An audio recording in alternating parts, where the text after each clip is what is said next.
रोते रोते हंसना सीखो, हंसते हंसते रोना।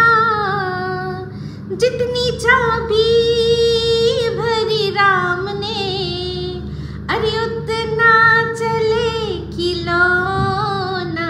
रोते रोते हंसना सीखो, हंसते हंसते रोना। Welcome to talk child Mishti with Ipsita. আর আমি ইপ্সিতা, এখানে নো গালাগালি, নো কিস্তি, অনলি মস্তি।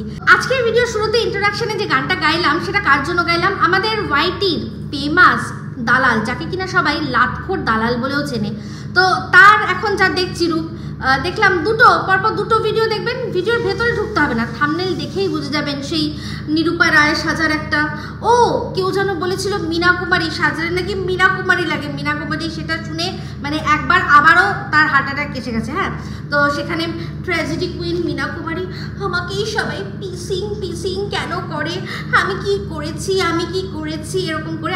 তো আর তারপরে যে ভিডিওটা সেটা দেখবেন, সামনেই লেখা আছে যে লাস্ট যার দালালি করলো, যাকে লাত খেলো যার কাছ থেকে লাস্ট, সে হচ্ছে আমাদের টিন। তো টিন প্রচণ্ড অপমান করেছে আর হচ্ছে গিয়ে বাচ্চাকে পাওয়ার আশা ছেড়েই দে। তো অ্যাকচুয়ালি এই ভিডিওটা এসছে এই কারণেই, কারণ যেহেতু একটা ভিডিওর মধ্যে সঙ্গীতা ম্যাডাম বলেই দিয়েছেন যে টিন তো বাচ্চা পাওয়ার জন্য যে কাস্টোডিয়াল কেসটা করা হয় সেটা আজ পর্যন্ত করেইনি, তাহলে ও বাচ্চা পাবে কি করে, তাই না? এটাই হচ্ছে বক্তব্য। তাহলে বাচ্চাটা পাবে কি করে? তো এটা তো আমরা অনেকদিন আগের থেকেই আন্দাজ করতে পারছি। কারণ যদি সেটা কোর্টে যদি কেস হয় তাহলে তার কোনো না কোনো কিছু তো হয় কোর্ট সার্ভিস অ্যাপে দেখাবে, না হলে সন্দীপের কাছে কোনো রকম কোনো চিঠি যাবে বা উকিলের নোটিশ যাবে, কিছু না কিছু তো একটা হারকাত হবে। একটা কোনো যে কেস এতদিন ধরে যদি কেস পড়ে থাকে, যে কবে বলেছিল যে আমার বাচ্চার জন্য কিছু একটা করবো, তো মানে কিছু বাচ্চাকে আনার জন্য কিছু একটা করবো, সে তার মাঝখানে তো অনেক গঙ্গা দিয়ে জল গড়িয়েছে। তো এতদিনেও কি তার মানে একটুখানিও ছিটোফোঁটা আমাদের কাছে আসতো না, আমরা জানতে পারতাম না? সবার আগে কোর্ট সার্ভিস অ্যাপেই তো দেখিয়ে দিত, তো সেটা দেখায়নি, তাই জন্য আমরা কিন্তু ভালোভাবেই জানি যে ও বাচ্চাকে পাওয়ার জন্য কিছুই করছে না, ও বাচ্চাকে পাওয়ার শুধু নাটক করছে, ও বাচ্চাকে নিজের কাছে আনার শুধু নাটক করছে। সেটা আমরা সহ এখন ওর প্রত্যেক কটা যারা দালাল আছে, এজেন্ট আছে, সবাই কিন্তু বুঝে গেছে, কিন্তু কিছু করার নেই। একবার যখন হাত ধরে নিয়েছি তখন কি আর ছেড়ে দেবো? তাহলে তো আমাদেরই আর কি লোকে ছিছি তুতু করবে। সেই জন্যই কিছু মানুষ এখনো চোখের মধ্যে আর কি গান্ধারীর মতো পট্টি বেঁধে সমানে বলে যাচ্ছে যে হ্যাঁ বাচ্চা মায়ের কাছে এই এলো বলে। তো অবশ্যই এই রিট অফ ম্যান্ডামাস সেটা এগেনস্ট বাচ্চার পাওয়ার ক্ষেত্রে সেটা কিসে কাজে আসে না আসে, সেগুলো কিন্তু সব আস্তে আস্তে আমরা ক্লিয়ার করে দিতে পারছি, ঠিক আছে? তো এই জন্য এবার অবশ্যই সেখানে টিনকে বলছে যে আমি যখন বলেছিলাম যে আমার যার সাথে আমার লিগ্যাল অ্যাডভাইজার, তার কাছে বলেছিলাম যে একটুখানি বুদ্ধি নিতে, তখন তো আমাকে কত কিছু বলেছিলি, লোককে দিয়ে এটা বলা করিয়েছিলি যে আমি হচ্ছে গিয়ে মুহুরি, আমি হচ্ছে গিয়ে কেসের জন্য কেস ধরি আর সেখান থেকে পয়সা নিই। তো অবশ্যই যে এত ইনসিস্ট করবে, মানুষ যখন কোনো মানুষের যেচে পড়ে হেল্প করতে যায় একবার বলে, কিন্তু যে এই জিনিসটা নিয়ে সারাক্ষণ ঘেঙিয়ে যায়, তখন তো প্রত্যেকটা মানুষেরই এটা মাথায় আসবে যে ভাই এত কেন বলছে, এর কি স্বার্থ আছে? নিশ্চয়ই এখান থেকে 2 পয়সা আর্নিং আছে, এটা কে না বুঝবে? আর তার উপর ওর মতো মানুষ যাকে কিনা এতদিনে সবাই জেনে গেছে যে স্বার্থ ছাড়া একটা চুল নড়ে না। হ্যাঁ, আর স্বার্থ যেই চটে এক চুলও মানুষকে ছাড়ে না। হ্যাঁ, মানে অ্যাকচুয়ালি চুল নেই তো সেই জন্য আর কি। এই যে ক্রাউন এরিয়া এইখানটায় কিন্তু একটা তার জন্য সুন্দর কিনেছে, কি যেন বলে ওটার নাম, টপার। তো সেই টপারটার দাম 13,500 টাকা, সেই জন্য ওটাকে পুষে রাখে। তারপরে একটা আবার শুনলাম 900 কত টাকা দিয়ে কিনেছে, সেটা সবসময় মনে হয় এখন প্রাণে ধরে ইউজ করতে পারছে। কারণ এখন দেখছি মাঝে নিজেই বলছে যে আমি মাথা পেতে নেব, মাথা পেতে নেব, আমার যদি কোনো ভুল হয়ে থাকে তাহলে আমি আমার যে শাস্তিটা আছে মাথা পেতে নেব। তো এমনভাবে মাথা পাচ্ছে, আর সেখানটায় যখন ফাঁকাটা দেখা যাচ্ছে না তাতেই বুঝলাম। এর আগে একদিন ওই যে একটা ফ্লপ শো করলো না, কাসুন্দি দিদি বলে একটা ফ্লপ শো করলো, তার জন্য বলেছিল তো 950 টাকা দিয়ে আবার নাকি কোন একটা ফলস চুল কিনেছে। তো সেই চুল নিয়েই চুলি সারাক্ষণ করে। তো সেখানে বলছে যে এই মানুষটা যার সম্পর্কে মানুষ সবাই এতটা বুঝে গেছে, সে এরকমভাবে ইনসিস্ট করছে আমার যে পাশে এসে দাঁড়িয়েছে তার সাথে যোগাযোগ কর, সে আসল রাস্তাটা দেখাবে। কারণ তোকে বুঝতে হবে যে তোর কি হয়েছে। এখন তোর যদি পেট খারাপ হয় তাহলে তুই যদি জ্বরের ওষুধ খাস তাহলে তো নিশ্চয়ই কাজ করবে না, তাই না? পেট খারাপ হলে জ্বরের ওষুধের কাজ তো করবে না, পেট খারাপের জন্য পেট খারাপেরই ওষুধ খেতে হবে। কিন্তু আবার অনেক সময় জানেন তো যে পেট খারাপের থেকেও কিন্তু মানুষের জ্বর এসে যায়, আবার জ্বরের সময়ও অনেকের পেট খারাপ হয়ে যায়। তো এই শরীরটা, তো আমাদের শরীরটাও কিন্তু পুরো মানে পুরো রিলেটেড, একদম রিলেটেড। বুঝিয়ে বলে দেবো, একদম বুঝিয়ে দেবো। তো সেই জন্য মানুষ ঠিকই বুঝতে পেরেছে যে কোনটার জন্য কি করতে হবে। তো যার বাচ্চা নেওয়ারই নেই সে কেন ভাই ওর এই পিড়াপিড়িতে তার সাথে যোগাযোগ করবে? ওর যদি করার হতো তাহলে ওর এই প্রথম যে আর কি যে জেঠু, ওর বান্ধবীর যে জেঠু যার কাছে গেল, সেই বান্ধবীর জেঠুকে দিয়ে কি করিয়ে নিতে পারতো না? এটা একটা খুব একটা সাধারণ একটা কি যেন বলে কেস, যে কেউ ফাইল করে দিতে পারে, এখানে এই যে এত উৎপীড়ন, তো সেক্ষেত্রে পরিষ্কার মনেই হয়েছে ওর সাথে সাথে টিনের যখন মনে হচ্ছে তো টিনের ও তো আর একা ওকে দালাল পোষেনি, আরও তো অনেকগুলো দালাল আছে, তাদের সাথেও আলোচনা করেছে। কি ব্যাপার বলো তো, আমার এই প্রধান দালালটা আমার এই মাথার ওপর উঠে নাচছে, হ্যাঁ কি জ্বালা বলো। টিন তো এরকমভাবেই বলে, কি জ্বালা বলো, সারাক্ষণ শুধু বলছে আমার দিদির সাথে কথা বল, আমার দিদি তোকে গাইড করবে। তারও কারণটা অবশ্য আজকে আমাদের সামনে খোলাসা করেই দিল যে একটা বিনি পয়সার ফ্রি কনসালটেন্সি নিয়েছিল, একটুখানি ফোনে কথা বলেছিল। এই যেরকম যেমন টিন একটা অ্যাপ মনে আছে জ্যোতিষটক, সেই জ্যোতিষটকের যেরকম ও প্রমোশন করেছিল, ও তো আবার প্রমোট করে, তো যে প্রমোট করেছিল মনে হচ্ছিল সেইগুলোতে কিন্তু একটা করে ফ্রি কনসালটেন্সি থাকে। প্রথমবার আপনি যখন কথা বলবেন তখন ফ্রি, কোনো পয়সা লাগবে না। এবার নেক্সট ওরা সেখানেই জায়গাটা রেখে দেবে, তারপর নেক্সট আপনাকে বলবে যে আপনার এই হচ্ছে এই, তারপর এর প্রতিকারটা কি সেটা জানার জন্য আপনাকে আসতে হবে কখন না, নেক্সট একটা গিয়ে কথা হবে, নেক্সট একটা আমার সাথে অ্যাপয়েন্টমেন্ট নিতে হবে, মানে নেক্সট এপিসোডে। তো এই তখনই মাল্লুর ব্যাপারটা আসে। তো অবশ্যই তো ওই ফ্রি কনসালটেন্সিটা নিয়েছিল, অথচ তারপরে যখন মাল্লু দিয়ে কাল্লু করার ব্যাপারটা তখনই মাল কাট হয়ে যাচ্ছে। তো বুঝতেই পারছেন, অবশ্যই ও তো বলেই ছিল যে अरे है एकदम पूरो कोपचे में ले आके उसको मैंने मैरिनेट कर दिया है, मुर्गी को मैरिनेट कर दिया है, बस ओवन में घुसाना बाकी है, पूरा तंदूरी मुर्गी खाएंगे हम लोग, ठीक है? एकदम बहुत चर्बी वाला मुर्गी है ये। ऑस्ट्रेलियन जो है ना, ऑस्ट्रेलियन खा के ऑस्ट्रेलियन चर्बी जमा है, तो इसको हम लोग अच्छे से पका के खाएंगे। हाँ, तो এরকম তো পুরো বলে দিয়েছিল। তারপর যখন দেখছে হচ্ছে না তো তখন তো অবশ্যই রাখতে হবে। এটা আমার হলেও হতো, অবশ্যই আমি চাইবো যে আমি যখন যার সাথে কনসালটেন্সি আমার যার সাথে আমার সম্পর্ক, যে আমার বিষয়টা দেখছে, আমার তো তাকে আমার বেস্ট মনে হয়েছে, তাই জন্যই না তাকে আমি রেখেছি, আমার সাথে অ্যাপয়েন্ট করেছি। তো সেক্ষেত্রে আমার মনে হয়েছে যে আমার মানুষকে দিয়ে করলে কিন্তু এই জিনিসটা এক মুহূর্তে হয়ে যেত। দেখবেন প্রত্যেকেই, এটা ডাক্তার বলুন, বিশেষ করে ডাক্তার, আপনি যদি সুফল পান তখন ঠিক আপনি অন্য একজনকে বলবেন। আবার সেক্ষেত্রে এমনি মুখে প্রচার হওয়া, আর জানবেন কোনো এরকম জায়গা, যেমন কিনা কোনো জায়গায় যেরকম ডাক্তার যখন কোনো কিছু টেস্ট করতে দেয়, যেখানে জায়গা বলে দেয় কিন্তু এখানে যাবেন, এখানে বেস্ট হয়, কারণ সেখান থেকে কিন্তু একটা পার্সেন্টেজ সে পায়। তো এরকম ওর সাথে ওর ব্যাপার হতেই পারে, না হওয়ার কিছু নেই, এটা কোনো খারাপ বিষয় নয়। কারণ আজকালকার ডেটে মাগনায় ভাই কিছুই হয় না, সব কিছুই রোকড়া পয়সা। তো সেক্ষেত্রে আমি একটা ভালো কেস পাইয়ে দেবো, তার জন্য আমি 2 পয়সা পাবো না, বা আমার যে প্রাইস খরচা সেই প্রাইস খরচাটা মকুব হয়ে যাবে না, এখান থেকেই অ্যাডজাস্ট হয়ে যাবে না, এরকম তো কোনো গ্যারেন্টি নেই না। এটা হতেই পারে, এগুলো বিজনেস মডেল আজকের ডেটে সবাই আমরা জানি। তো সেই জন্যই এত রাগ হয়েছিল আমরা জানি। তো সেক্ষেত্রে বলছে যে অন্যকে দিয়ে অপমান করিয়েছে। তো অন্যকে দিয়ে অপমান যেমন করেছে, তেমনি একটা যে চক্রান্ত, সেই চক্রান্তটার ব্যাপারটা এবার সেটা নিয়ে আসি। কারণ এই যে আগের দিন সঙ্গীতা ম্যাডাম একটা বার্তা দিয়েছে, যেটা কিনা হচ্ছে গিয়ে একটা কেস, যে কেসটা কি, সেই কেসটা হচ্ছে টিনের বিরুদ্ধে একটা কেস করা হয়েছিল, ঠিক আছে, টিনের বিরুদ্ধে একটা কেস করা হয়েছিল, যে কেসটা কিনা সন্দীপ আবার তুলে নিয়েছে, আর সেটা নিয়ে হয়েছে বিস্তর জল ঘোলা, অনেকে অনেক কথা বলেছে। তো সেই কথাটা আগে পরে যাচ্ছি, আগে আপনাদের একটা ছোট্ট বার্তা আপনারা শুনুন, তারপর আমি আসছি। যে সন্দীপ কোনো মিথ্যা মামলা করেনি, মামলাটা ভুল ছিল। মামলাটা কি ভুল ছিল? মামলাটা ভুল ছিল যে সন্দীপ যে বিয়েটা করেছে সেটা হিন্দু ম্যারেজ অ্যাক্ট অনুযায়ী বিয়ে করেছিল, তার যে সার্টিফিকেট আছে সেটা হিন্দু ম্যারেজ অ্যাক্ট অনুযায়ী, কিন্তু মামলাটা ফাইল করা হয়েছিল স্পেশাল ম্যারেজ অ্যাক্ট হিসাবে। সেই ত্রুটিটার ছিল, মানে কোনো রকম মিথ্যা কথা নয় ওখানে। আর দ্বিতীয়ত হচ্ছে মেয়েটির যে আগে বিয়ে হয়েছে বা এই যে পরে বিয়ে হওয়ার পর যে বাচ্চা হয়েছে, এটা যে বিশাল অপরাধ, এখন সেটা সুপ্রিম কোর্ট পর্যন্ত গাইডলাইন্স দিয়ে দিয়েছে, সেটাকে নাল অ্যান্ড ভয়েড করে ওই গাইডলাইন্স অনুযায়ী কোনো অসুবিধা নেই। কিন্তু এই যে অনেকেই যেটা বলছেন যে বাচ্চাটাও অবৈধ বাচ্চা হিসাবে প্রমাণ হতো, মোটেই না। বাচ্চা কখনো অবৈধ বাচ্চা এই সমস্ত প্রমাণ হয় না, বাচ্চা বাচ্চাই হয়, বাচ্চার মা বাবা সেই একই থাকে।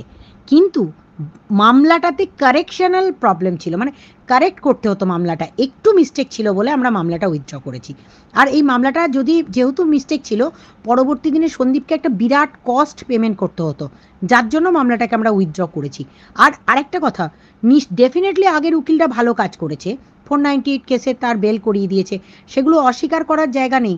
সময়ের সাথে সাথে অনেক কিছু মানুষকে পাল্টাতে হয়, আর আগেকার যে ধাঁচে মামলা হতো বা আগেকার যে ইন্টেলিজেন্সি ছিল সেই লেভেল থেকে এখনকার দিনে মামলাগুলোতে একটু একদম মাইনুটলি ওকে করেই আসতে হচ্ছে। কারণ জজ সাহেবদের সামনে যদি আজকে কস্ট বিয়ার করতে হতো, সন্দীপের ক্ষতি হয়ে যেত, সেই ক্ষতিটা নিশ্চয়ই আমরা কেউ হতে দেব না। আর সন্দীপকে আমি কোনো লিগাল পয়েন্ট অফ ভিউ থেকে কোনো প্রেসারাইজ করা বা কিছু করা, ওকে আমরা রিল্যাক্স থাকতে বলেছি।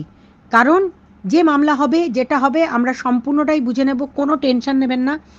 আগে আপনারা যেরকম কন্ট্রোভার্সি করছেন, যা ভিডিও টু ভিডিও চলছে সেটা চলুক, কিন্তু কোনো রকমভাবে এটা সন্দীপকে মিথ্যাবাদী প্রমাণ করার চেষ্টা করবেন না। কারণ এই মামলাগুলো বোঝার ক্ষমতা সন্দীপের নেই।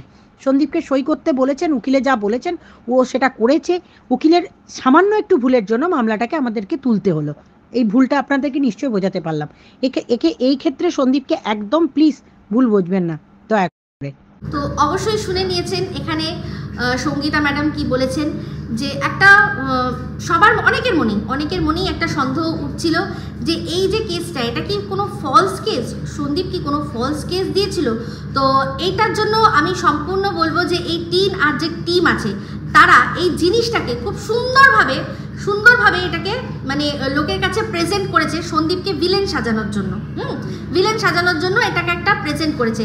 আর সেক্ষেত্রে তার আগে একটা ভয়েস কল কিন্তু এসেছিল, কি বলুন তো, মনে আছে আশা করি, সেই যে সন্দীপ কাউকে বলছে যে তুমি জানো না আমার সাথে এখন কি হচ্ছে, আমি চতুর্দিক দিয়ে ফেসে রয়েছি, এমনকি আমার যে উকিল আছে সেও আমাকে মিসগাইড করছে, এরকমভাবে একটা বলেছিল, ঠিক আছে। তো সেটা কে শুনিয়েছিল?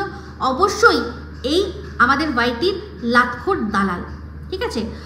তো এই বিষয়টার জেরেই তারপর এসছিল, পরে সমস্ত কিছু এসছিল। তো সেখানে এই দালাল আজকে বলছে যে দেখলে এই যে কথাটা আসলো, যে একটা কেস হয়েছে, সেই কেসটা উইথড্র করে নেওয়া হয়েছে, কারণ সেই কেসটা ফলস কেস। তাহলে দেখলে আমি যে কথাটা তোমাদের শুনিয়েছিলাম, আমি যে ভয়েস রেকর্ডিংটা তোমাদের কাছে ফাঁস করেছিলাম, যেটা তোমাদেরকে শুনিয়েছিলাম, যে একজন বলছে সন্দীপ বলছে যে আমি চতুর্দিক দিয়ে ফেসে রয়েছি, আমাকে আর চাপ দিও না, আমি চতুর্দিক দিয়ে ফেসে রয়েছি, আপনারা সবটাই শুনেছেন, ঠিক আছে। তো বলছে দেখলে এটা যে তার মানে সত্যি, আমি যে মিথ্যে কথা বলি না, তোমরা কি তার প্রমাণ পেলে? অবশ্যই প্রমাণ পেলাম সত্যি, অবশ্যই প্রমাণ পেলাম সত্যি। কিন্তু এই সত্যিটা বলার জন্য ওর কিন্তু অবশ্যই দেশের আইন খেলাফি করতে হয়েছে।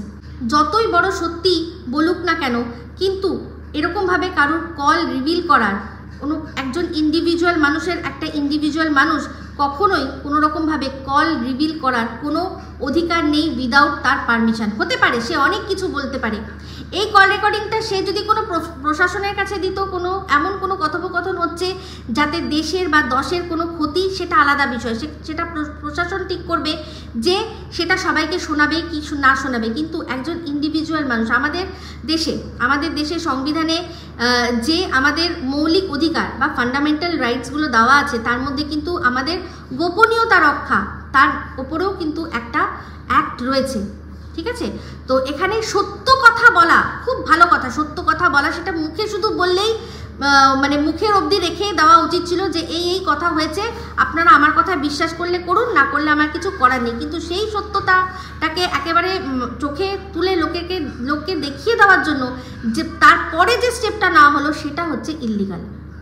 সেইটা ইল্লিগাল স্টেপ। কারোর কল রিভিল করা, দুজন মানুষের কথোপকথন সেটা রিভিল করার অধিকার ওই দুজন যারা কথোপকথন করছে তাদেরও কিন্তু নেই, কারণ তারা একে অপরের সাথে গোপনীয়তা রক্ষা করবে বলে অঙ্গীকারবদ্ধ হয়েই তারা টেলিফোনিক একটা কনভারসেশন করেছিল। সে টেলিফোনিক হোক বা হোয়াটসঅ্যাপে কোনো ভয়েস মেসেজ নোট পাঠাক, যাই থাক, কারণ প্রত্যেকটা জায়গাতে কিন্তু একটা প্রাইভেসি পলিসি বলে থাকেই। সে একদম গুড়ি ছোট ছোট করে লেখা থাকলেও থাকে কিন্তু। তাহলে সেখানে একটা মানুষের গোপনীয়তা ভঙ্গ করেছে, ও আজকে সেটা অ্যাডমিট করলো যে হ্যাঁ এটা সন্দীপের গলা, সেটা ও শুনিয়েছিল সবাইকে। এই যে কথাটা বললো যে ওর কথাটাই সত্যি হয়েছে, আর এই যে কল রেকর্ডিংটা ও একসময় শুনিয়েছিল সেই কল রেকর্ডিংটা আদতেই সন্দীপের, সেটা এই সঙ্গীতা ম্যাডাম যে কথাটা বললো তাতে পরিষ্কার প্রমাণ হয়ে গেল। আর এটা প্রমাণ না হওয়ার কিছু নেই, যারা এই বিষয়টাতে রয়েছে তারা সবাই আমরা জানি যে হ্যাঁ সন্দীপের একটু ভুল হয়েছিল, ওর একটু পদস্খলন হয়েছিল, ও একজনকে বিশ্বাস করে তার সাথে কথা বলেছে, তার সাথে চ্যাট করেছে, তার সাথে কফি শপ আর একটা শপিং মলে দেখা করতে গেছে, যেটা কিনা একটা পাবলিক প্লেসে দেখা করতে গেছে। তো একটা পাবলিক প্লেসে মানুষের কত দূর মেলামেশা হতে পারে সেটা আমরা সবাই জানি, সেখানে সেটা কোনো অপরাধের নয়। আজকের ডেটে মানুষ একজনের সাথে একজন দেখা মানে হঠাৎ করে আলাপ হচ্ছে সোশ্যাল মিডিয়াতে, সেখানেও তারা দেখা করতে চলে যাচ্ছে, একদিনের আলাপেই দেখা করতে চলে যাচ্ছে, হতেই পারে তার মর্জি। কারণ সে যাচ্ছে কোথায়, কোনো কিন্তু ওইও রুমে যাচ্ছে না, কোথায় যাচ্ছে, একটা পাবলিক প্লেসে। তাহলে বুঝতে পারছেন আজকে এর বিরুদ্ধে আবারও একটা কেস কিন্তু একেবারে তাতে শিলমোহর পড়ে গেল, আর ও নিজেই সেটা দিয়ে দিল যে এই যে ও ভয়েস কল রিভিল করেছিল সেটা সন্দীপের ভয়েস কল রিভিল করেছিল, তার জন্য যদি সন্দীপ চায় ওর এগেনস্টে কিন্তু অ্যাকশান নিতে পারে অবশ্যই। এটা মানে আমি যতদূর জানি এটার বিরুদ্ধে সে থানায় গিয়েও বলতে পারে, আর বা থানা ছাড়াও যদি আদালতের মাধ্যমে গিয়ে কিছু করে কেস বা যা হোক সেটা ও করতেই পারে। কারণ কোনো মানুষের অধিকার নেই তার কাছে কল রেকর্ডিং আছে বলেই সেটা সর্বসমক্ষে শুনিয়ে দেবে। সে যখন আর শুধু তাই নয়, এই যে যার সাথে এই কথোপকথনটি হয়েছিল যে মেয়েটি, তার বিরুদ্ধেও কিন্তু কড়া অ্যাকশান এই দুজনের এগেনস্টেই নেওয়া যায়, কারণ সেও একে তুলে দিয়েছে, আর সেই মেয়েটিও চাইলে কিন্তু এর এগেনস্টে কেস করতে পারে। আর যদি বলা হয় এই যে যেমন মন্দিরার ক্ষেত্রে বলা হচ্ছে যে আমার কাছে সমস্তটা সুন্দর করে রয়েছে, যে মন্দিরা বলছে ওকে শুনিয়ে দিস, এটা বলে দিস, এটা ভিডিওতে বলে দিস, সমস্ত কিছু বলেছে, সব বলেছে, মানছি, সমস্ত বলেছে, যেগুলো বলতে বলেছে সেগুলো দিয়ে ও ভিডিও করেছে, তাতে ও রেভিনিউ ইনকাম করেছে, কিন্তু একবারও কল রিভিল করতে বলেনি, কল রেকর্ডিং রিভিল করতে বলেনি। আর যদি বলেও থাকে, আর যদি এরকমও কোনো থাকে যে হ্যাঁ আমার কল রেকর্ডিংটা তুই শুনিয়ে দিস, এটাও যদি বলা থাকে, তাহলেও আমি বলবো সেটাতেও কিন্তু অবশ্যই আপত্তি করা যায়। কারণ একটা মানুষ তোমাকে বলছে বলেই তুমি আইন কিন্তু ভাঙতে পারো না, কারণ এটা দেশের আইন বিরুদ্ধ কাজ, কারোর ভয়েস কল রিভিল করা। ও আজকে সিরিয়াল কিলারের কথা বলছিল যে সিরিয়াল কিলাররা কিরকম হয়, অ্যাকচুয়ালি ওর মতো হয়। আজকে যে সিরিয়াল কিলারের কথা বলছিল, সে নিজের ওয়াইফকে স্যাটিসফাই করতে পারে না, সেজন্য প্রত্যেকটি মেয়েকে সে টর্চার করে শেষ করে দেয়, তাই তো সেম বলছি, ও একজন সিরিয়াল চাইল্ড অ্যাবিউজার। যেহেতু ওর সেই জায়গাটা শূন্য, ও জিনিসটা ফিল করতে পারে না যে একটা বাচ্চা, একটা চাইল্ড, একটা মায়ের যদি বাচ্চা হয় সেই বাচ্চার সাথে মায়ের ঠিক কীরকম সম্পর্ক, যেহেতু ফিল করতে পারে না, সেই জন্য সিরিয়ালি প্রত্যেকটা বাচ্চাকে অ্যাবিউজ করে যাচ্ছে। আপনারা দেখে নিন প্রথম থেকে শেষ অবধি, যখনই কোনো মার সাথে পারে না, ওই যে এইখানে সিরিয়াল কিলার কী ছিল, সে যেহেতু নিজের বউয়ের সাথে পারতো না, বউ তাকে ছোট করতো, বউ তাকে মানে ঘৃণার চোখে দেখতো, সেই রাগটা পুষে রেখেই ও অন্যদের ওপর ও সেটাকে অ্যাপ্লাই করতো, তাই তো, মানে তাদেরকে শেষ করে দিত। তেমনি সেম, যেহেতু ওরও ওই জায়গাটা খালি, তাই যেসব মাদের সাথে ও পারে না তাদের ও বাচ্চাকে অ্যাটাক করে, এখানে শুধু ব্যাপারটা হচ্ছে কি জানে প্রাণে মেরে দিতে পারে না, কিন্তু তাদেরকে সব রকমভাবে সোশ্যালি কীরকমভাবে তাদের শেম করা যায়, তাদের মানে ভবিষ্যৎকে রীতিমতো অন্ধকারে ফেলে দেওয়া যায়, সেটা কিন্তু ও লাগাতার করে আসছে, সিরিয়ালি করে যাচ্ছে। সিরিয়াল চাইল্ড অ্যাবিউজার শিজার। তো প্রথম থেকে শুরু করুন, সবার ক্ষেত্রে কার না করেছে। আজকে যদি বলতে হয় তাহলে মৌমিতারও নাম আসবে। মৌমিতা তার মেয়ে, তার জামাইয়ের যে মানে তার মেয়ের যে বাচ্চা নাতি, তাকে পর্যন্ত ছাড়েনি, তাকে পর্যন্ত তাদেরকে নিয়েও কথা বলেছে, কিছু না কিছু কথা বলেছে। কি দরকার? ওর অবধি, ওর বরের অবধি ঠিক ছিল তো, ওর বাচ্চা, তার জামাইকে নিয়ে রীতিমতো খিল্লি করেছে। তো আজকে ঝামেলাটা তো মৌমিতার সাথে ছিল, তাই না? আচ্ছা, চলে আসি এবার গীতাদির সাথে। গীতাদির মেয়েকে, দুই মেয়েকে নিয়ে করেছে। সোমাদি তাদের মেয়েকে নিয়ে করেছে, ঠিক আছে। MSL, তার তো জন্ম পরিচয়ের ওপর প্রশ্ন। আজকে একটা মানুষের সবচেয়ে বড় ক্ষতি কি হতে পারে? তার যদি আইডেন্টিটি ক্রাইসিস হয়ে যায়, সেটাই সবচেয়ে বড় ক্ষতি। জানের ক্ষতি, প্রাণের ক্ষতি অবশ্যই, কিন্তু তার চেয়ে বড় ক্ষতি হচ্ছে কি, তার যদি আইডেন্টিটি ক্রাইসিস হয়ে যায়। মানে ধরুন আপনি জানছেন যে আপনার নাম শ্যাম, তো হঠাৎ করে যদি আপনি দেখেন যে না আপনি শ্যাম না, আপনি রাম, তখন আপনার কীরকম হবে, কীরকম ফিলিংসটা হবে যে আমি এতদিন ধরে আমাকে যা জানলাম আমি কি তা নই? তাহলে আপনার আইডেন্টিটি ক্রাইসিস হবে। তো এরকম প্রত্যেকটা বাচ্চার ক্ষেত্রেও সেই জিনিসটা করছে। আজকে একটা বাচ্চার বাবার স্পার্ম কার্ড থেকে শুরু করেছে, এখনো স্টিল মন্দিরার মেয়েকে নিয়ে, লেটেস্ট আমার ছেলেকে নিয়ে, যেখানে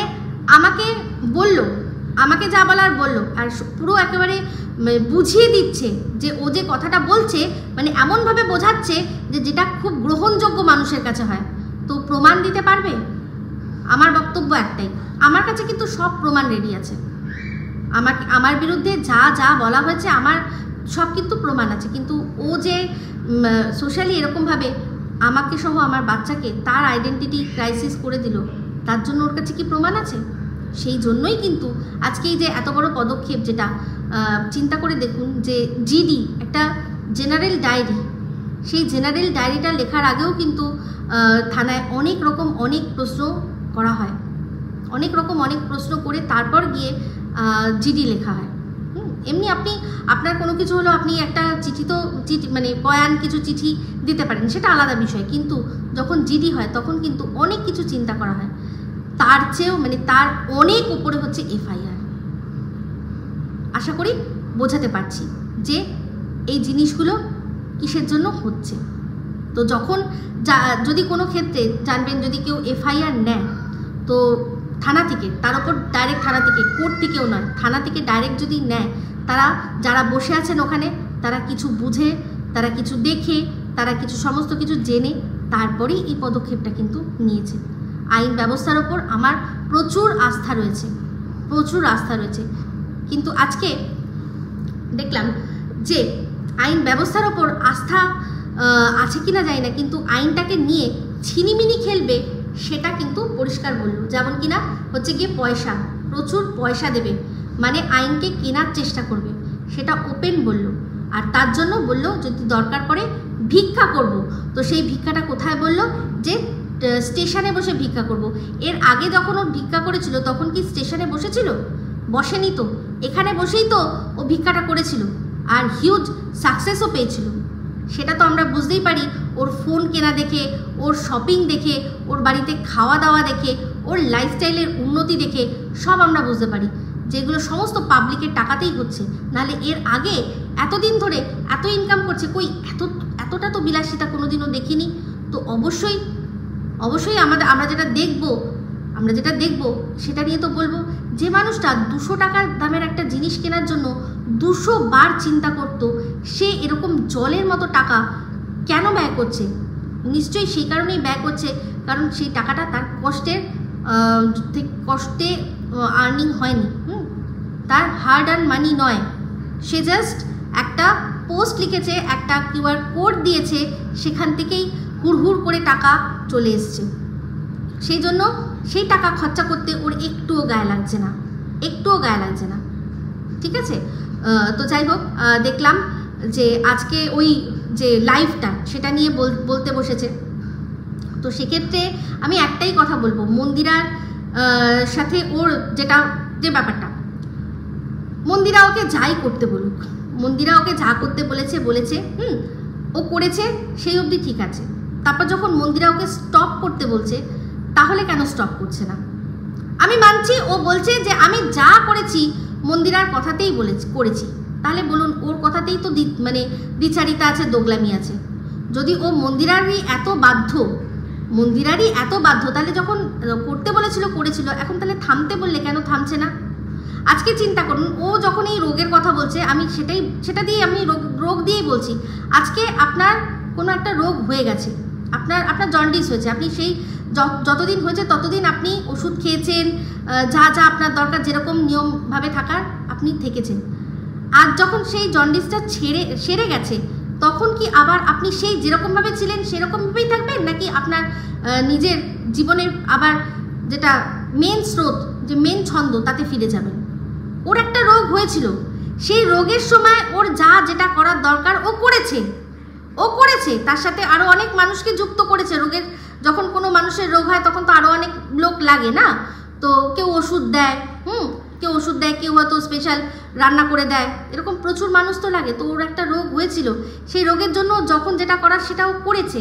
তো এখন ওর সেই রোগটা সেরে গেছে, সেই রোগটাও সেরে গিয়ে ও নতুন করে আবার যেরকমভাবে জীবনযাত্রা সেরকমভাবেই করতে চাইছে। তাহলে যেই লোকগুলো এই রোগটার জন্য একটা তাদের ইনকাম হয়েছিল, তারা একটা কাজ পেয়েছিল, কর্মসংস্থান পেয়েছিল, তারা যদি এখন বলে যে না, তোমার রোগটা যেরকম হয়েছিল সেরকম তুমি তখন যেরকম করেছিলে এখন সেরকম করেই তোমার থাকতে হবে, নাহলে আমি খাবো কি, আমার কি হবে, তাই না? এটা যদি বলে, এটা কোনো যুক্তি হতে পারে? আপনারা বলুন, কোনো রকম কোনো যুক্তি হতে পারে? তাই না? আজকে বলছে যে ওর বর যা বলেছে, ওর বর বলেছে, যেখান থেকে শুনেছি আমরা ওর বরের থেকে শুনেছি। হ্যাঁ শুনেছি, ওর বর যখন বলেছে আমরা তখন শুনেছি, ওর বর যা বলেছে সেটা আমরা ভিডিওর মধ্যে অ্যানালিসিস করেছি, কেউ পজিটিভ বলেছে, কেউ নেগেটিভ বলেছে, কিন্তু ওর বর এখন কি আর সেটা বলছে? আজকে এই যে একটা ভিডিও যেটা সোমনাথ করেছিল, যার কি 13 মিনিট না 16 মিনিট ওকে কিছু বলেছিল, সেক্ষেত্রে সেটার রাগ ও সারা জীবন বয়ে নিয়ে যাবে বলে ঠিক করছে। আজকে চিন্তা করে দেখুন, ও যে কথাটা বলে যে ওই সময় ও একটাও ভিডিও নিয়ে করেনি, আমি প্রমাণ দিয়ে দেখিয়ে দিয়েছি, সেই সময়ও ও ওদের নিয়ে ভিডিও করেছে, আর একটা না অনেকগুলো ভিডিও করেছে। বলেছে না যে 2 মাস তো ওদের নিয়ে কিছু বলিনি, না, সম্পূর্ণ ভুল। ও তো ভুলে যায় সব কিছু, ও সমস্ত কিছু ভুলে যায়। শুধু এদের না, উল্টে এদের মধ্যে আরেকজন যে তৃতীয় ব্যক্তি, তারও আর কি সেও তো একজন মানুষ, সেও ভুল করে ফেলেছে, সে সরে গেছে। তো তাকে আবারও বারবার করে নিয়ে ডেকে বারবার করে বলে না গড়ে মুড়দে উখাড় না, তো ওকে আবার বারবার করে সেখান থেকে খুলে নিয়ে এসে আবার সেই অতীতের কঙ্কালটাকে কেন মন্দিরা সোমনাথের সামনে বারবার করে নিয়ে আসা হবে? আমি বলছি যে এটার পেছনে কি যুক্তি আছে? কারণ যার কন্ট্রোভার্সি করার ক্ষমতা আছে, যে তাকে বলা হচ্ছে যে এই জিনিসগুলো করতে না, যে বেআইনি কাজগুলো করছে সেগুলো থামাতে বলা হচ্ছে, তাকে কন্ট্রোভার্সি থামাতে কিন্তু বলা হয়নি মন্দিরার তরফ থেকে, তো একেবারে না, মন্দিরা সোমনাথ কারোর তরফ থেকেই না। তারা জানে যে আজকে যে ঘটনাটা হয়েছে তার জন্য তাদেরকে এর রেশ অনেক দিন পর্যন্ত নিয়ে চলতে হবে, ঠিক আছে? যারা দেখতো, যারা ভিউয়ার্স, তারা নয় বিচ্ছিন্নভাবে টুকটাক এসে 1-2 কমেন্ট করবে, কিন্তু আজকে এই যে ভিডিওর মাধ্যমে এই জিনিসটা এত সচল রাখছে, কোনোভাবেই কোনো মানুষকে ভুলতে দিচ্ছে না যে এরকম কোনো ঘটনা ঘটেছিল। আমার বক্তব্য এটাই, যদি ক্ষমতা থাকে ভিডিওর মধ্যে থেকে ভিডিও করার, তাহলে পাস তোলার কি দরকার আছে? আমার বক্তব্য এখানেই। তোমার সাথে সম্পর্ক ছিল, এখন তারা সম্পর্ক রাখতে চায় না, সেটা মেনে নাও, বিগ ডিল। তারা সম্পর্ক রাখতে চায় না, তাতে কি এমন ক্ষতি করেছে? যদি সোমনাথ এটা বলে থাকে যে আমি আর এখন কথা বলতে চাই না, আমাদেরকে প্লিজ আর এখন ফোন করে ডিস্টার্ব করো না, এটার জন্য এমন ইগো মানুষের হার্ট হবে যে সে আও দেখবে না তাও সে সমানে একটার পর একটা ভুল কাজ করে যাবে, আর তার উপর যেটা করেছে সেটা অন্যায় করেছে। দিনের পর দিন মন্দিরাকে এই কথাটা বলা হয়েছে যে আমার কাছে তোমার এমন কোনো গোপনীয় ছবি রয়েছে, এমন একটা সময়, দুর্বল সময়ের একটা ছবি রয়েছে, যেই ছবিটা কিন্তু আমি যখন তখন আমি এটাকে সোশ্যাল মিডিয়ায় নিয়ে চলে আসব। তার মুখের বর্ণনা দিয়েছে, বলছে যখন তখন নিয়ে আসবো। এটা প্লেন ব্ল্যাকমেলিং, এটা ব্ল্যাকমেলিং পরিষ্কার। এটা তার উপর এটা ভয়েরিজম, যে আমার কাছে তোমার এমন ছবি আছে যেটা তোমার মানে তুমি জানো না, তোমার অজ্ঞাত অবস্থায় আমি তুলে রেখেছি। এই জিনিসটা, এই আইনটা কিন্তু আমাদের দেশে এখন খুব করা হয়েছে, কড়াকড়ি করা হয়েছে। আমি জানি না এই ধারাটা সোমনাথ মন্দিরা তোমরা কেন দিলে না, এই ধারাটা তোমরা কেন দিলে না। আমি আপনাদের এর আগেও কিন্তু ভয়েরিজমের কথা বলেছিলাম, আইপিসি সেকশন 354। তো সেখানে অনেকগুলোই টার্ম লেখা আছে, যেটা হচ্ছে গিয়ে ভয়েরিজমের ক্ষেত্রে। তো এখানে আপনাদের সাথে সাথে আমি স্ক্রিনশট শেয়ার করছি, আর দেখুন কি লেখা আছে, আপনারা পজ করে করে পড়বেন, তাহলে বুঝবেন যে এই অ্যাক্টের মধ্যে এটাও লেখা আছে যে ধরুন আমি যদি আমার কোনো এমন ছবি যেটা আপত্তিকর ছবি আমি যদি জেনে বুঝেও আপনাকে দিই, তাও আপনার অধিকার নেই সেই ছবিটা কোনো থার্ড পার্সনকে দেওয়ার। আমি আপনাকে দিয়েছি, হয়তো আমি নিজে জেনে বুঝেই দিয়েছি, জেনে বুঝে দিয়েছি। প্রথমত আমি ধরুন এমন একটা অবস্থায় রয়েছে, আমি জানি না আপনি আমার মানে ছবি ক্যাপচার করে নিয়েছেন, করে নিয়ে সেটা সব জায়গায় দিয়ে দিয়েছেন বা দেবো বলে ধমকি দিচ্ছেন আমাকে, তাহলে কিন্তু এই অ্যাক্টের আন্ডারে সেটা পড়বে।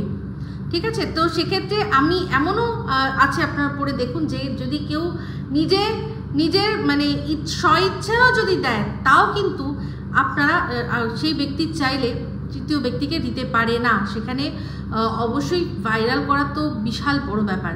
এই জিনিসটা এটা কড়াকড়ি করা হয়েছে, কারণ আপনারা দেখেছেন এখনকার এই সোশ্যাল মিডিয়া যুগে অনেক ছেলেমেয়েরা, বাচ্চা বাচ্চা ছেলেমেয়েরা, তারা একে অপরের সাথে কথা বলে, এমন এমন সময় এমন এমন ছবি তারা একে অপরের সাথে দেয়া নেওয়া করে, পরবর্তীকালে যখন সম্পর্ক ছিন্ন হয়ে যায় সেই ছবিগুলোই তৈরি হয়ে যায় হাতিয়ার। তো এগুলো ছোট ছোট অল্প বয়সী ছেলেমেয়েরা করে, সেটা তাও মানা যায় যে তাদের অপরিপক্ক, তারা এখনো অতটা বোঝে না, তারা করতেই পারে, যেতে বসে, ইগোর বসে, সব কিছুর বসে তারা করছে, যে কোনোভাবেই ওই ছেলেটিকে বা ওই মেয়েটিকে আমার চাই, আমি তাকে হাসিল করবই করব, সেই জন্য সে সবসময় দেখা যায় তারা এই ধরনের পন্থা অবলম্বন করে। কিন্তু সেটার জন্য সেটা একটা এই এত বড় একজন মহিলা, যার যথেষ্ট বয়স, যথেষ্ট, তাকে বাচ্চা কোনোভাবেই বলা যাবে না। সে তার মানে বয়স যত কমিয়ে রাখুক, যাই করে রাখুক, কিন্তু তার যেটা যে নিজে মুখে যে বয়সটা উল্লেখ করে সেটাও কিন্তু যথেষ্ট বয়স।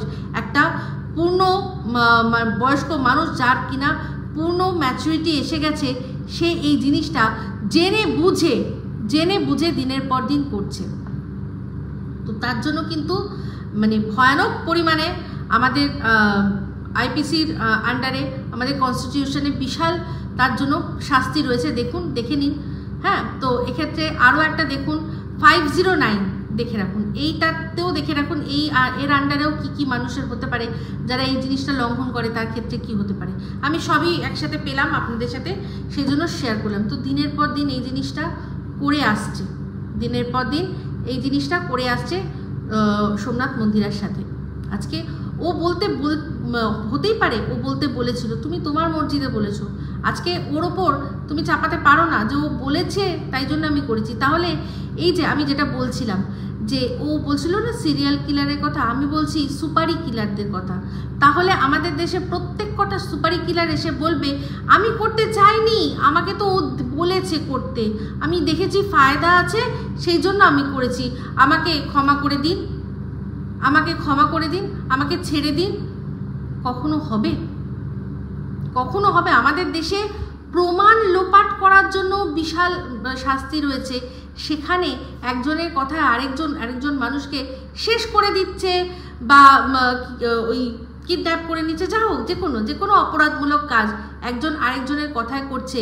তো সেখানে যে কাজটা করেছে তাকেই কিন্তু ধরা হবে।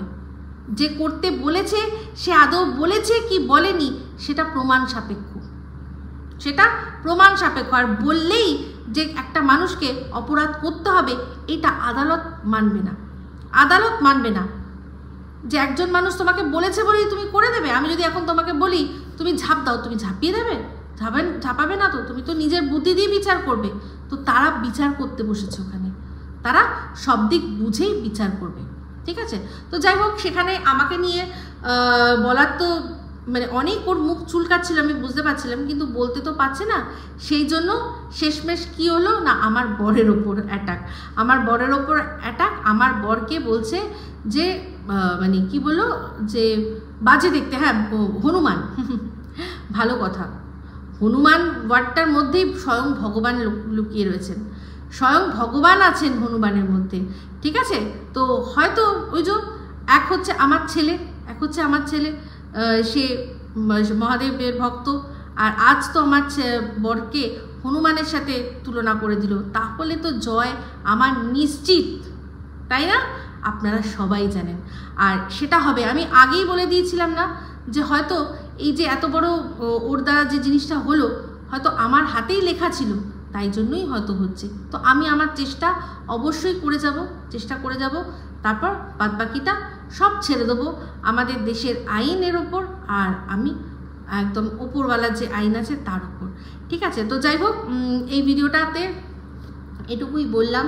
তো প্রচণ্ড ফ্রাস্ট্রেশন হচ্ছে, সেটা সঙ্গীতাদির ওপর খুব ভালো করে আমি বুঝতে পারছি। তার আরও রাগ হচ্ছে সঙ্গীতাদির ওপর, আরও সঙ্গীতাদির বডি শেমিং, সঙ্গীতাদিকে মানে যাচ্ছে তাইভাবে, সঙ্গীতা দিদিভাইকে যাচ্ছে তাইভাবে ক্যারিকেচার করছে, করে ও নিজেই নিজের পরিচয় দিচ্ছে, ফ্রাস্ট্রেশনটা বোঝাচ্ছে। কারণ এখন ও কিছু করতে পারছে না, ও একটা এমন একটা ছেড়নি, মানে শেরনি তো না, ছেড়নি হয়ে গেছে, যে কিছুই ছিঁড়তে পারছে না, সেই জন্য এখন এরকম করছে। আর আমি জানি এই যে এই জোশগুলো, যেটা ও দেখলো প্রথমে একটুখানি নরম হয়ে দেখলো যে দর্শকরা কি বলে, দেখছে দর্শকরা কিন্তু ভালোভাবে এই জিনিসটা নিচ্ছে না, তো ওকে তো পয়সা কামাতেই হবে, তার সাথে একটা বিশাল অঙ্কের টাকা ও জমিয়ে নিতে চাইছে, যাতে এই সবগুলোর থেকে ও নিজেই বলছে পয়সা দিয়ে বেরোবে।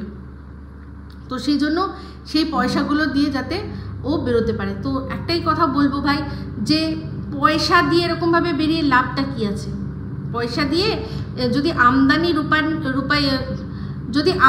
58 আর খরচা রুপাইয়া হয়, তাহলে আর লাভটা কি আছে, তাই না? তো অবশ্যই অন্যায় যেটা করেছে তার জন্য তো যাই হোক, অ্যাকচুয়ালি এই যে পুরো নাটকটাও করছে, নিজের ভেতরকার ফ্রাস্ট্রেশন আর ভেতরকার যা ওর ভেতরে যেগুলো হচ্ছে সেগুলো চেপে রেখে যে অ্যাক্টিংটাও করছে। আপনারা ভালো করেই জানেন ও অ্যাক্টিং করতে কিন্তু খুব ভালো পারে, কারণ আমাদের কিন্তু এই মন্দিরার ক্ষেত্রেই অনেক কিছু অ্যাক্টিং করে দেখিয়েছিল, ফুপিয়ে কেঁদে অনেক কিছু অ্যাক্টিং করে দেখিয়েছিল। মন্দিরা কতটা অসহায় একটা মেয়ে, আর সোমনাথ কত বাজে একটা ছেলে বুঝিয়েছিল, তারপর আবার উল্টে গেছিল। সোমনাথ কত ভালো একটা ছেলে, বলেছিল যে বাবা কি বর পেয়েছিস রে তুই, তোর তো রাত জোটো কপালে, হ্যাঁ তুই তো মানে কি বলবো, তুই এমন একটা মানে দারুণ বর পেয়েছিস, বলার কথা না, তোর ভাগ্য ভীষণ ভালো বলেছিল। তারপর এখন আবার সোমনাথকে নিয়ে বলতে বসে গেছে, আর মন্দিরাও এখন খারাপ হয়ে গেছে। তখন মন্দিরা খারাপ হয়ে গেছিলো, সোমনাথ ভালো হয়ে গেছিলো কিন্তু মাঝখানে। তো ওর সেই সমস্ত অ্যাক্টিং দেখেছি। তো আপনাদের বলে রাখি, যারা টাকা দেওয়ার জন্য রেডি আছেন তারা রেডি থাকুন, যে কোনো মুহূর্তে আপনাদের জন্য QR কোড চলে আসবে, আর এই মোক্ষম চালটা দিয়ে এখন অনেক কিছু করে জাস্ট টাকাটা জমিয়ে নিয়ে জানে যে কি হবে বড় জোর কি হবে, ও ভাবছে বড় জোর কি হবে, হয়তো আমার চ্যানেলটাই বন্ধ করে দিতে হবে। বাট আমি বলছি শুধু সেটা দিয়ে হবে না, যদি আইপিসির ধারা সব ঠিক থাকে, যদি আইনের পথে যদি ঠিকভাবে চলে, তাহলে আমি বলছি যেভাবেই হোক শাস্তি আমি দেওয়া হবে, শাস্তি আমি পাওয়ানোর 100% চেষ্টা করব। কারণ এটা আপনারা ভালো করে জানেন যে বিচারাধীন থাকবে। তো আমি যখন কোনো কিছু লড়বো, তখন আমি তো চেষ্টা করব সেটাতে জেতার, আর আমার জিত কিসে, অপোনেন্ট যে আছে তার শাস্তিতে। তো তার শাস্তি হচ্ছে আমার জিত, ঠিক আছে? তো সেটার জন্য আমি প্রাণপণ লড়ে যাব, জেতার চেষ্টা করব, ঠিক আছে? তো যাই হোক, এই ভিডিওটা এই অবধি রাখছি। যদি ভালো লাগে তাহলে অবশ্যই লাইক শেয়ার কমেন্ট করতে ভুলবেন না। যারা চ্যানেলটা সাবস্ক্রাইব করেননি তারা সাবস্ক্রাইব করে নেবেন। সবাই ভালো থাকবেন, সুস্থ থাকবেন। আবার আসছি খুব শীঘ্রই একটা নতুন ভিডিও নিয়ে। Me Ipsita signing off. Love you all.